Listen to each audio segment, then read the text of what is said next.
Imagine you finally found your dream home. A charming two-story with a white picket fence, the perfect place to raise a family. You're ready to put in an offer, but the realtor throws you a curveball. He can't sell you the house itself, but he can offer you something better. Rights to ownership of 100 identical houses, all based on the blueprint of your dream home. Here's the catch: these houses haven't even been built yet. This outlandish proposition is a metaphor for the world of derivatives. Just like the realtor's offer, derivatives are financial contracts based on the value of something else, like a house, a stock, or even a basket of groceries. The key difference: you don't actually own the underlying asset, you're simply betting on its future price. Let's unpack this further. In the housing market, the derivative could be a contract tied to the projected value of your dream home in a year. If the market booms and houses like yours appreciate by 10%, you could make a hefty profit. But here's the rub: what if the housing market takes a tumble instead? Suddenly, the value of those 100 dream home contracts plummets, leaving you holding the bag for a promise built on sand. This isn't just a hypothetical scenario. The 2008 financial crisis serves as a stark reminder of the dangers of unchecked derivatives. Back then, complex derivatives built on subprime mortgages, loans given to borrowers with poor credit history, became a ticking time bomb. As housing prices started to fall, the value of those mortgages plummeted, and with them, the value of the derivatives tied to them. This domino effect caused a financial meltdown, wiping out trillions of dollars and leaving millions out of work. Fast forward to 2024, and the world of derivatives is still a multi-trillion-dollar market. While regulations have been tightened since 2008, the potential for another crisis still looms large. A recent report by the International Monetary Fund, IMF, estimates the global notional value of derivatives outstanding at a staggering $600 trillion. That's a mind-boggling number, hundreds of times larger than the global gross domestic product, GDP. The sheer size and complexity of the derivatives market make it difficult to assess risk. Just like the realtor who sold contracts on houses that didn't exist, some derivatives are many layers removed from the underlying asset.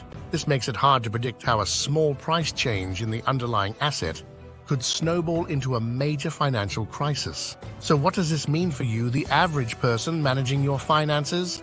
The key takeaway is understanding that derivatives can amplify risk. While they can be used for legitimate purposes like hedging investments, their complexity and potential for misuse can pose a threat to the entire financial system.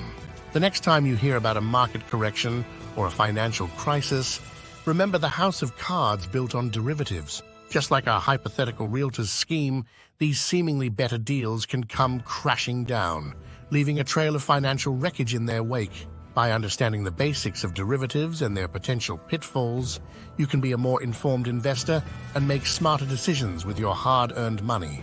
Remember those flashy buy now, pay later ads promising that shiny new gadget.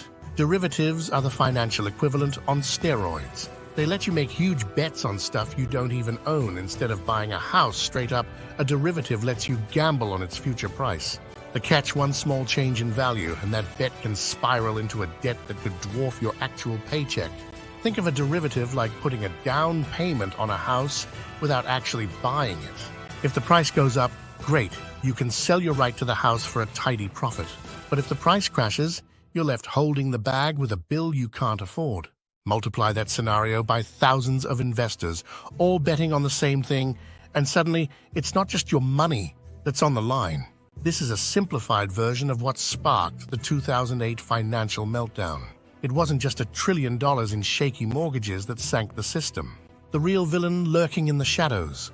Trillions upon trillions of dollars in derivatives tied to those same mortgages. Think of it like this: imagine a wildfire threatening a town. It's bad, but with enough effort, perhaps containable. Now picture someone pouring gasoline all over the surrounding countryside. Those derivatives were the gasoline, amplifying those mortgage losses into a financial inferno. So why do derivatives matter to you in 2024? Well, the sad truth is, the financial world hasn't learned its lesson.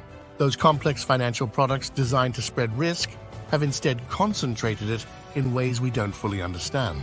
Just like in 2008, a relatively small drop in the price of something, a crop failure due to extreme weather, a conflict disrupting trade routes, could trigger a domino effect. This invisible web of derivatives ties all our investments together.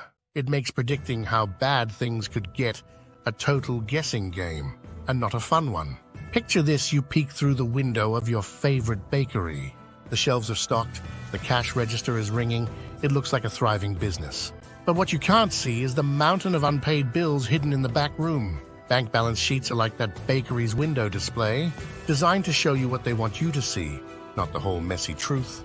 Those sneaky derivatives are the financial equivalent of those unpaid bakery bills. A bank might look healthy on paper, but in reality, they could be sitting on a time bomb of risky bets. The problem is, banks often hide these derivatives in clever ways.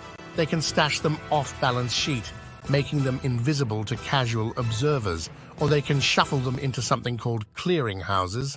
Imagine these clearing houses as a financial junk drawer where risky bets from multiple banks get tossed in together. So why is this a recipe for disaster? Think of a giant wobbly Jenga tower. Each block is a bank. Maybe your local bank looks stable on its own, but it's part of a whole unstable system. If just one clearinghouse gets into trouble, a chain reaction could topple the whole financial tower. Think back to 2008 when institutions like Lehman Brothers were hiding massive losses off their balance sheets, creating a false sense of security that almost brought the global economy to its knees. Sadly, we've learned very little since then. Regulations are tighter, but Wall Street is always innovating new ways to hide risk. In 2024, a report by the Financial Stability Board estimates the global market for off-balance sheet derivatives is still in the tens of trillions of dollars. This means even if your bank looks healthy, they could be one bad bet away from being swept up in a system-wide collapse. The bottom line, those rosy bank balance sheets, take them with a huge grain of salt. Here's the brutal truth: when the music stops and the next financial crisis hits, forget about trying to cash out your savings. Imagine a packed concert suddenly ending and everyone bolts for the exits. That's what happens to the markets. Everyone panics, everyone wants to sell, and there aren't no buyers. Suddenly those numbers on your brokerage account are just meaningless promises. Think you're safe with gold. Think again. Remember those folks scrambling to buy toilet paper at the start of the pandemic? Financial panic is the same, only instead of TP, it's gold. Everyone rushes to get it, but there's only so much to go around. Dealers will be swamped, supplies will run dry, and prices will skyrocket. It's the ultimate seller's market, and guess what? You won't be a seller, you'll be the desperate one trying to buy. So what's a regular person supposed to do? The key is to be the early bird, not the panicked one caught in the stampede. Imagine a smoke alarm going off. You don't wait for the fire to fully engulf your house before acting, right? You prepare. Likewise, don't think the financial house has to be fully ablaze before protecting what's yours. Do your research, talk to a trusted and knowledgeable financial advisor, and start diversifying your assets now. This doesn't mean ditching everything and stockpiling gold under your mattress. It means having a mix of things: some emergency savings, some reliable investments, and yes, perhaps a portion in something like physical gold that holds value when the system goes haywire. The important thing is to start thinking like a survivor, not a wishful spectator. Waiting until the crowd's screaming is a recipe for a financial wipeout. Acting now gives you options, and options are what you'll desperately want in a panic. It's the age-old proverb: an ounce of prevention is worth a pound of cure.